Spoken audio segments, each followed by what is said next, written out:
바로 제2부 특강을 시작하겠습니다. 교수님부터 소개하겠습니다.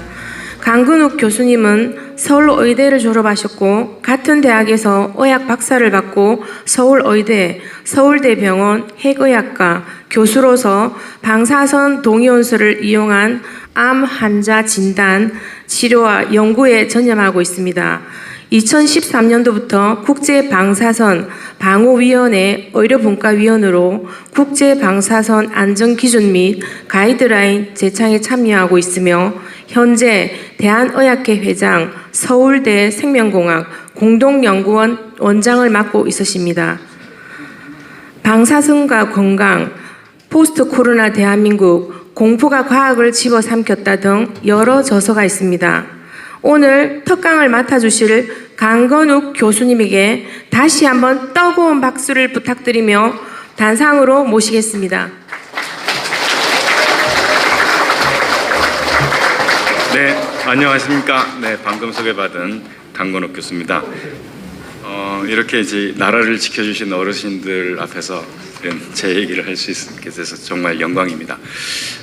저는 사실 이 자리에 이제 쓰게 되고 또 요즘에 이제 후쿠시마 여러 TV에도 나오게 된 이유가 이런 거짓 선동에 의해서 우리나라가 특히 국민들이 피해를 받으면 안 되겠다. 그렇고 저희가 이쪽 분야의 전문가 중에 전문가다 보니까 제가 나서지 않으면 정말 다른 사람이 가짜 전문가들이 거짓말로서 또 선동해 국민들이 넘어가겠다 그렇게 싶어서 했습니다. 예, 다음 슬라이드 주십시오. 예, 저는 이제 내과 의사면서 또 핵의학과 의사로 암 환자를 치료하고 있습니다. 제가 치료하는 암은 주로 이제 갑상선암, 전립선암, 또 심경내분비 종양이라 그래서 좀 희귀암이긴 합니다. 근데 주로 방사성 물질, 즉 핵물질을 환자의 몸에 집어넣어서 치료합니다. 여기에 있는 갑상선암 환자는 제 환자였고요. 왼쪽에 보시면 이 전신 사진인데 폐에 이렇게 막 전이가 돼서 시커먼 암덩어리가 폐에 다 퍼져 있는 것입니다. 여기에 이제 이분은 이제 방사선 요드, 방사선 요드는 후쿠시마나 아니면 체르노빌에서 가장 많이 쏟아져 나왔던 방사선 물질입니다. 그 물질을 우리가 약으로 만들어서 환자한테 투여를 하는데 그 양은 70억 베크렐 또는 100억 베크렐 엄청나게 많은 양을 주죠. 그러면 환자분이 지금 같으면 1베크렐도 위험하다 이렇게 얘기하는데 그거에 100억 배를 줘도 죽는 것이 아니고 암이 죽는 것입니다. 암이 죽고 6개월 지난 뒤에 다시 촬영한 영상을 보면 그 갑상선 전이 됐던 암이 다 사라져서 완치가 된 그런 케이스가 되겠습니다. 그래서 사람은 저렇게 많은 방사선을 투여해도 사실 문제가 없습니다. 저는 이제 사람뿐만 아니라 동물에서도 방사선을 투여해서 얼마나 빨리 배설되는지, 어느 장기로 분포되는지 이런 거를 주로 연구했고요. 다음 슬라이드 주십시오. 또 국제방사선 방호위원회에 제가 8년간 2013년부터 2021년까지 활동을 했는데 저희 같이 활동을 했던 유럽 사람들하고 미국 사람들 또 일본 분도 한 분 있고 그렇습니다. 이 ICRP라는 국제방사선 방호위원회가 하는 일이 뭐냐면 전 세계 방사선 안전에 대해서 가장 권위가 있는 전문가들이 모여서 그 정책을 정합니다. 우리나라의 법에도 있는 원자력 안전법에 있는 1년간 인공방사능 1mS를 초과하면 안 된다라는 거를 저기서 정했습니다. 그러니까 저희들이 모여서 전문가들이 모여서 정합니다. 그래서 그 안에서 이제 제가 8년간 활동했습니다. 네, 다음 주십시오. 2011년도 이제 3월에 이제 후쿠시마 사고가 났고요. 그 다음에 오른쪽에 있는 그림은 지금 현재 이제 그 사고가 난 이후에 처음에 굉장히 많은 방사선이 나왔죠. 1000배보다 더 많은, 지금 후쿠시마 방류하겠다는 1000배보다 더 많은 방사선은 이미 벌써 저 폭발을 하면서 저때 방사선이 다 쏟아져 나왔습니다. 그리고 2년간 지금 늘 뉴스에서 나오는 알프스라는 그 처리 장치는 2013년 3월, 즉 2년 뒤에 만들어집니다. 그 사이 동안은 계속 방사능은 나왔습니다. 지금은 이제 알프스가 만들어지면서 그냥 방류하지는 않고 이렇게 탱크에다가 계속 쌓아놓으면서 이제 필터링을 해놓고 있는 그런 상황입니다. 아직까지는 버리진 않았죠. 그러니까 12년이 지났는데 2년간은 그냥 쏟아졌고 10년간은 저기다 모아놓고 있습니다. 다음 슬라이드. 우리 바다는 사실 방사능이 없는 것은 아닙니다. 삼중수소도 원래 자연적으로 굉장히 많이 들어 있습니다. 그 다음 가장 많은 것은 칼륨이고요. 칼륨은 사실 우리 몸에도 개개인이 대부분 4,100크리라는 양을 다 갖고 있습니다. 저도 체크하면 다 나옵니다. 그걸 어디서 체크할 수 있냐면 원자력 병원에 가면 전신 계측기라는 기계 안에 딱 서 있으면 한 5분 정도 서 있으면 내 몸의 방사능을 다 측정할 수 있죠. 가장 많이 인공 방사능 물질 중에서 쏟아져 나왔던 것은 핵폭탄입니다. 그 1960년대, 70년대 미국하고 소련이 한 2,000개 정도를 핵실험을 했습니다. 물론 이제 그 외에 다른 프랑스나 영국도 있었는데 대부분 이제 미소가 했죠. 거기서 나온 방사능이 지금도 대부분 남아 있습니다. 그래서 전 세계 어느 물을 떠서 측정을 해도 플루토늄, 세슘 이러한 원자로에서 우리가 나올 수 있는 그런 것들이 다 핵무기에서 나왔기 때문에 우리 동해 바다를 측정해도 나오고 태평양이든 지중해를 측정해도 다 나옵니다. 극미량이긴 하지만 다 거기서 쏟아져 나온 겁니다. 그 이후에 체르노빌 사고가 나서 조금 더 했고요. 후쿠시마는 더 하긴 했지만 기존의 핵실험을 통해서 핵실험이라는 건 그렇지 않습니까? 그냥 핵물질을 그냥 공기 중에 바다에다가 그냥 터뜨려 버리는 거거든요. 그러니까 찔끔찔끔 지금처럼 이렇게 묻어 나오는 게 아니라 그냥 그대로 노출시킨 거기 때문에 수만 배가 더 많이 나왔죠. 예, 다음 슬라이드 주십시오. 저는 이제 그 식약처의 요청으로 소비자 단체 세 분, 저기 여성분 방금 식약처 사진이 없어져 버렸네. 네, 이 세 분들하고 그 다음에 그 식약처 공무원들하고 또 저희 같은 전문가들이 2015년에 일본 후쿠시마를 비롯해서 이와떼라든지 아오모리라든지 또 홋카이도 이런 지역에 다녀왔습니다. 그 이유는 당시에 이제 일본 수산청이 2년이 지나고 이제 알프스도 장비가 잘 작동을 하니까 후쿠시마 앞바다를 비롯해서 많은 물고기들이 이제는 청정지구가 됐다. 그러니까 한국이 이제는 수입을 해라. 그때까지만 해도 우리가 수입 금지시켜 놨거든요. 그렇게 요청을 했습니다. 그렇지만 우리 국민들이 당시에 믿을 수 없다. 일본 정부가 발표하는 걸 우리가 어떻게 믿고 수입하느냐. 괜찮다는 걸. 그래서 현장에 가서 직접 잡아서 우리도 측정해보자. 그렇게 해서 간 겁니다. 그래서 이제 다음 슬라이드가 이게 제가 이제 현장에서 새벽에 4시에 나가서 그 무로란이라는 홋카이도 지역에 우리나라 명태를 가장 많이 수입하는 지역입니다. 그래서 혹시라도 중간에 바꿔치기 할까봐 새벽에 이 배가 들어오는 그 자리에서 기다리고 있다가 배에서 하역하자마자 바로 우리가 한 상자를 사서 절반은 일본 수산청이 가져가고 절반은 한국 식약처가 가져와서 측정을 했습니다. 그래서 결국은 일본 정부가 발표하는 것이 차이가 없이 역시 그때쯤 되니까 오염이 거의 없다는 걸 우리도 이제 알게 됐는데요. 근데 이건 공식적으로 우리 정부가 발표를 하려고 이제 우리 국민들을 설득해야 됐다 이렇게 얘기를 했는데 일본이 WTO에 제소를 해버립니다. 그래서 우리는 이제 공식적으로 이 괜찮다는 사실은 발표하지 못했습니다. 왜냐하면 우리가 스스로 일본 수산물이 괜찮다 그러면 당시에는 WTO에서 질 뻔했거든요. 결국은 우리가 이제 이겼고요. 지금도 후쿠시마를 비롯한 8개현의 이 수산물은 수입되지 않고 있습니다. 다음 주십시오. 우리나라는 1994년부터 지금까지 매년 또는 어떤 거는 매달 이렇게 해역의 방사능을 측정해서 보고하고 있습니다. 다 홈페이지에 가면 다 있습니다. 이것도 제가 홈페이지에서 캡처한 사진이고요. 여기 보면 원자력 안전정보 공개센터가 있고 그 원자력 안전위원회에서 운영합니다. 실질적으로는 한국 원자력 안전기술원, 제가 이제 거기 이사회 의장으로 있는데 거기에서 이제 이거를 다 측정을 한 다음에 홈페이지에도 공개를 하고 있습니다. 어느 정도 자세히 하고 있냐면 방사능 물질은 삼중수소 당연히 포함되어 있고요. 세슘, 스트론튬, 플루토늄, 요드 이런 것들을 다 측정합니다. 심해도 측정하고 표충수도 측정하고 연안도 측정하고 바닷물만 측정하는 것이 아니고 우리가 먹는 먹거리 그 해조류도 측정하고 그 다음에 어류도 측정합니다. 그래서 다 공개돼서 이렇게 100페이지 정도 되는 보고서로 매년 만듭니다. 그러니까 후쿠시마 2011년이 아니라 94년부터 지금까지 30년 동안 해왔던 겁니다. 근데 왜 우리나라는 후쿠시마 사고도 이전에 했을까? 1993년도에 소련이, 그 당시엔 소련이죠. 그 동해에다가 핵 폐기물을 갖다가 버리는 걸, 몰래 버린 걸 발견을 했습니다. 일본이 발견하고 대대적인 신문이 나고 우리도 알게 됐고요. 그런데 나중에 알고 보니까 1966년부터 거의 30년간 몰래 갖다 버린 거죠.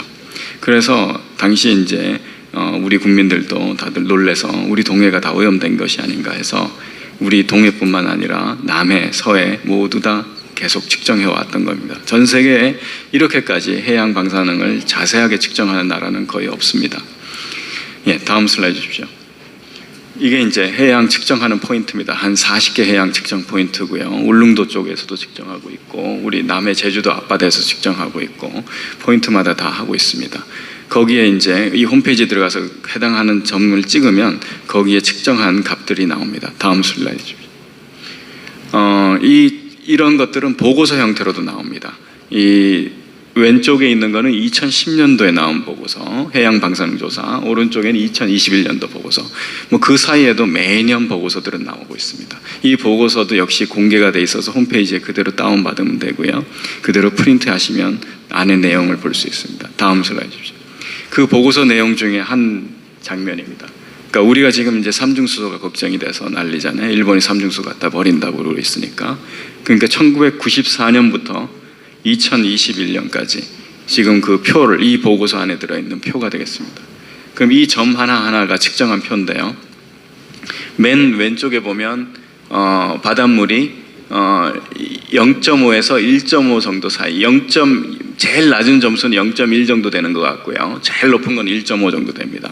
초창기에는 이 검사 자체가 아주 정확도가 떨어졌기 때문에 높게 나온 데 있습니다. 저렇게 높게 나오는 정도는 어디냐? 바닷물이 강물 같은, 그러니까 우리가 얘기하는 한강물이나 낙동강물 수준입니다. 우리가 먹는 이 생수 안에는 보통 1 내지 2 정도 사이가 들어있습니다. 리터당. 그러니까 마치 바닷물이 높은 데는 강처럼, 아니면 우리가 먹는 생수만큼 높다는 걸 알 수가 있고요. 시간이 지나면 점점 떨어져 2011년 이후에는 대부분 다 강에 비하면 한 5분의 1 정도 수준으로 이제 떨어지게 됩니다. 원래 바닷물은 삼중수소가 우리가 먹는 생수에 비해서 5분의 1에서 10분의 1 정도로 적습니다. 그 이유는 뭐냐면, 왜 그럼 생수에는 삼중수소가 들어있을까? 원자로 때문에 들어있는 게 아니고요. 태양풍에 의해서 성층권에서 삼중수소는 자연적으로 만들어지고 있고요. 거기서 빗물 형태로 떨어집니다. 그 다음에 바다로, 강으로 돼서 바다로 간 다음에 바다에서 희석돼서 사라지죠. 얘는 이제 반감기라 그래서 12년이 지나면 반씩 줄거든요. 저절로 없어집니다. 원래 물리적으로. 그렇기 때문에 바다에서 사라지기 때문에 결국은 바다의 희석 효과 때문에 우리가 먹는 생수나 강물에 비하면 바다는 항상 5분의 1 내지 10분의 1 적습니다. 2011년 이후에 2011년도에 사고가 났죠. 자, 시뮬레이션에 의하면 2년간 아무 대책 없이 삼중수소는 계속 쏟아져 나왔고요. 지금보다도 1000배가 쏟아져 나왔고, 그 1000배는 태평양을 빙글빙글 돌아서 한 6, 7년이 지나고 10년쯤 지난 다음에 결국 한국에 왔습니다. 왔는데 거의 1경분의 1, 굉장히 적은 양이 온 거죠. 그건 왔다고 얘기할 수도 없죠.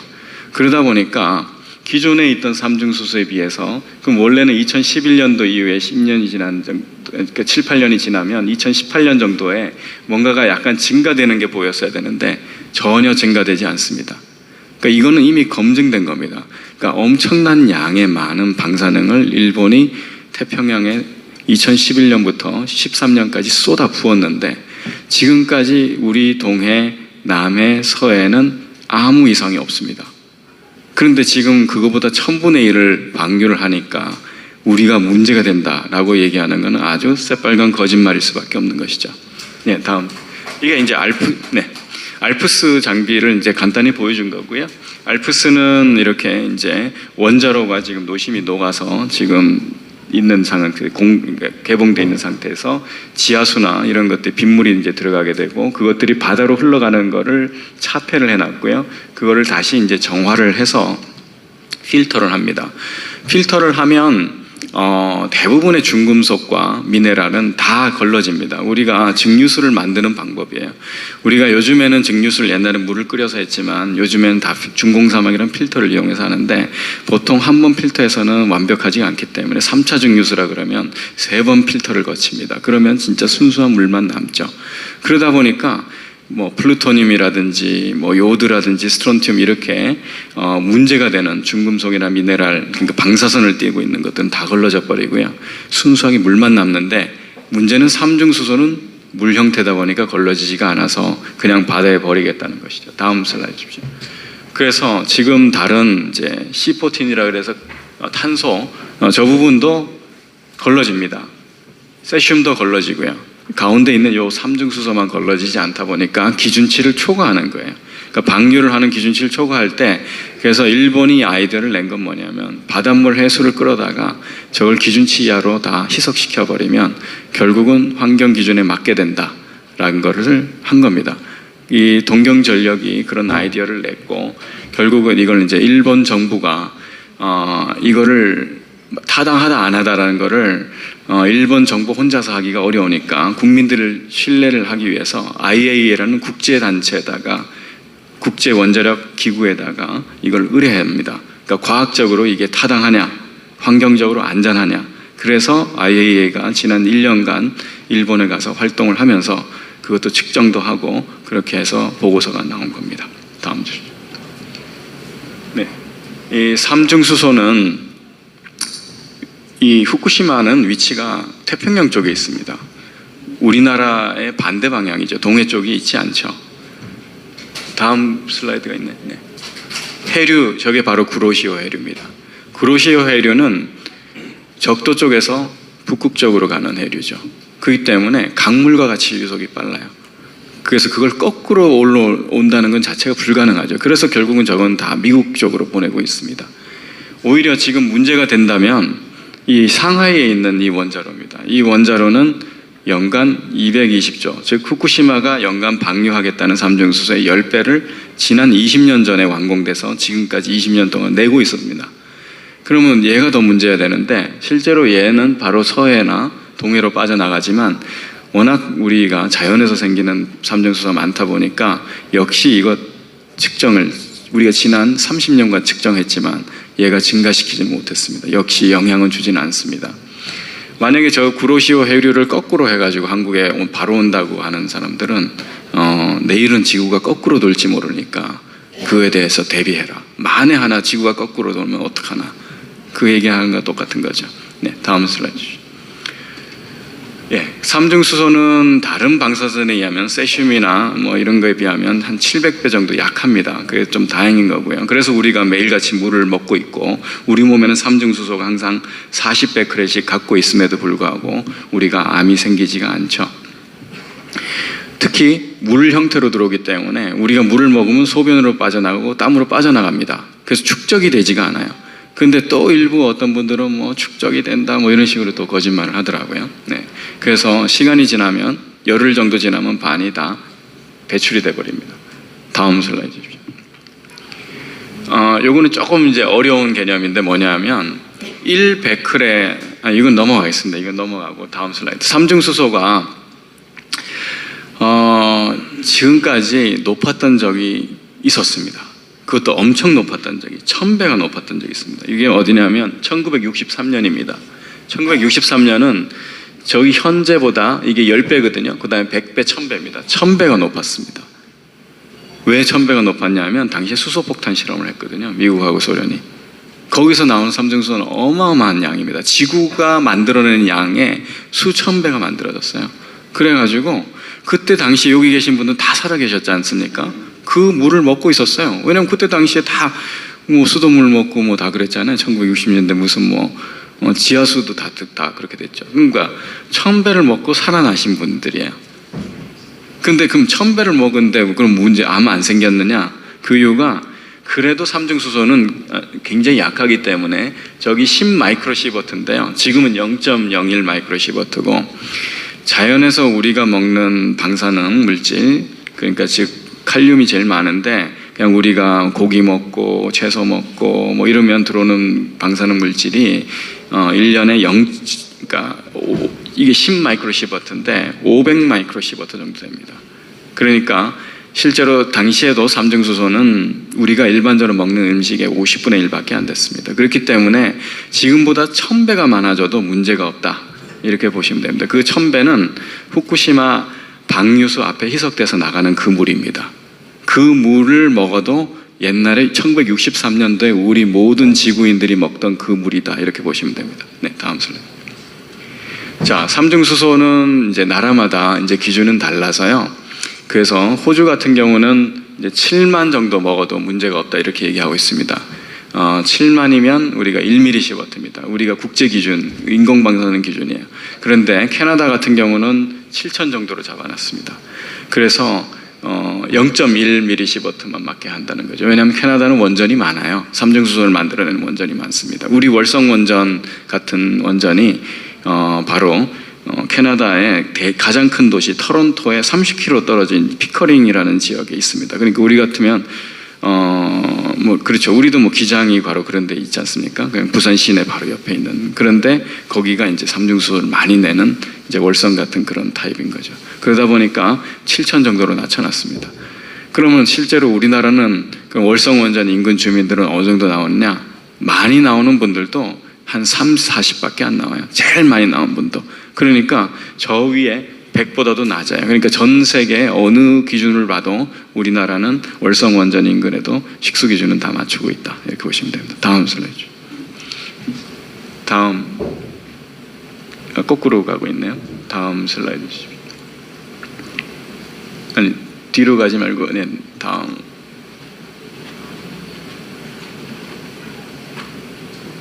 하나 더 뒤로. 네. 그 월성 원전 인근에는 주민들과 환경단체들이 그동안 삼중수소 때문에 많은 이슈를 제기했고요. 그래서 왼쪽과 오른쪽에 2015년, 2020년에 용역을 보고서를 만듭니다. 그러니까 얼마나 지역 주민들이 노출된지를 보는 거죠. 다음 슬라이드 주시면. 다음. 네. 두 개가 넘어간 것 같은데. 네. 여기 보면 이제 월성 원전 인근 지역. 왼쪽이 양남면, 양북면, 간포입니다. 이거는 바로 월성 원전 인근에 있는 면과 읍이 되겠고요. 오른쪽은 이제 경주시, 그 다음에 울산시, 서울시가 되죠.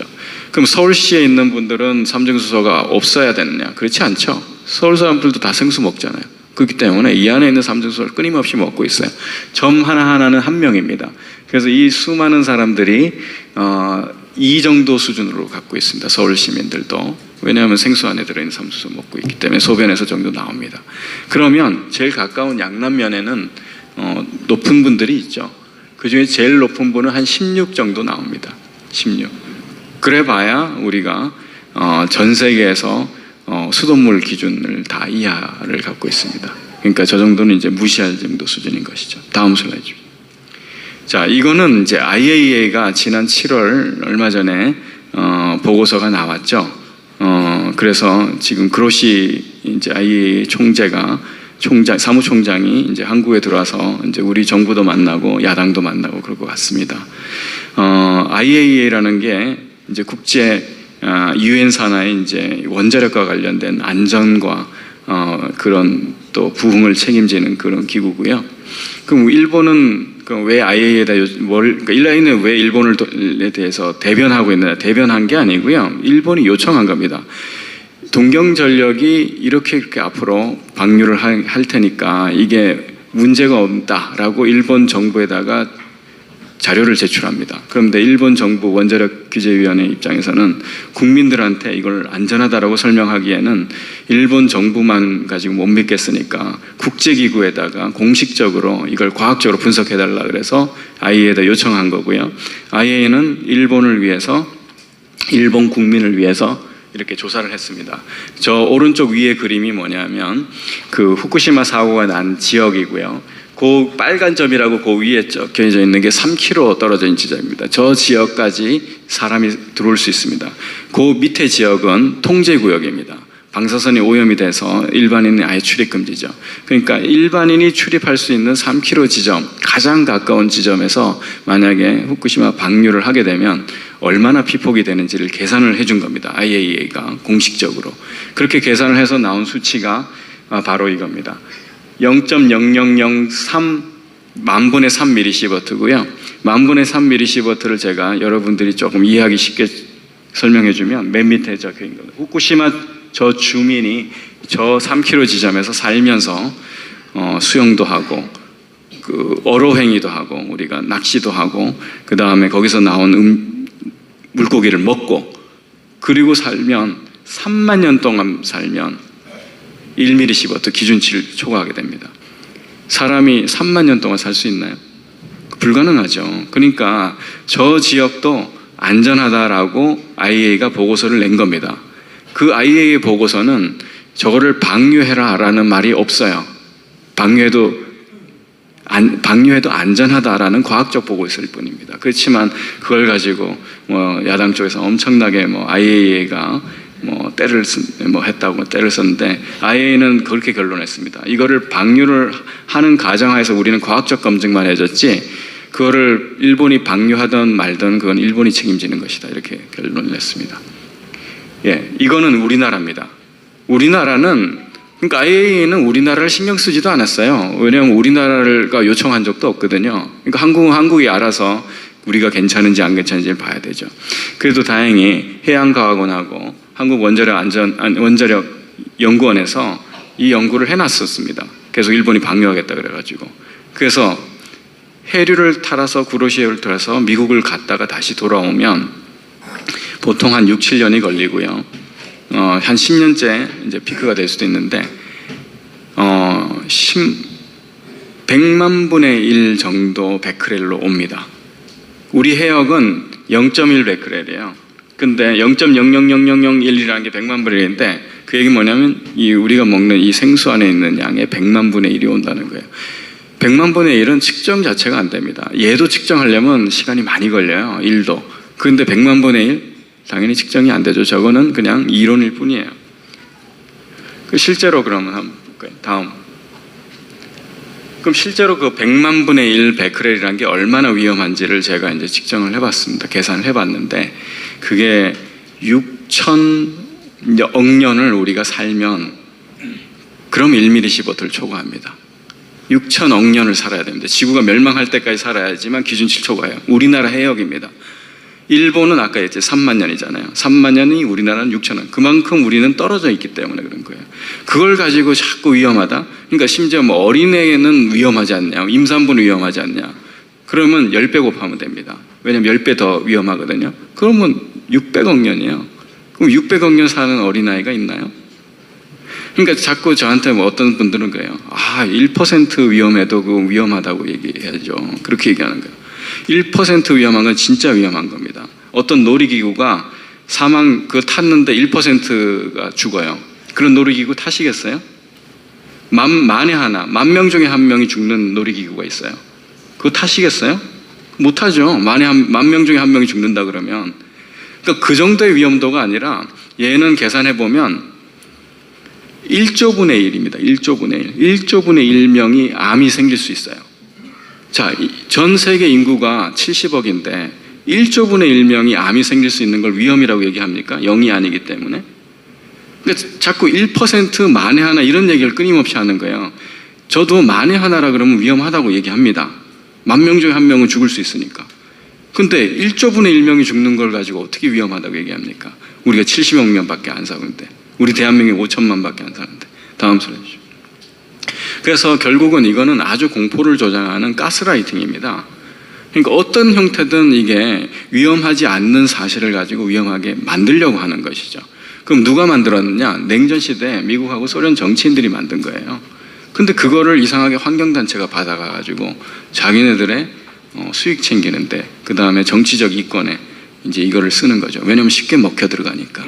사람들이 이미 헐크라는 영화도 봤고 고질라는 영화를 봤더니 그 영화에서는 다 방사능 때문에 괴물이 나왔다는 거예요. 근데 히로시마 나가사키에 원폭 당했잖아요. 거기 괴물이 나왔습니까? 세상에서 가장 많은 피폭을 당한 곳이거든요. 그리고 그 땅은 히로시마 나가사키는 지금 사람이 살 수 없는 죽은 땅인가요? 그 일본 사람들 지금 다 도시를 형성해서 다 살고 있어요.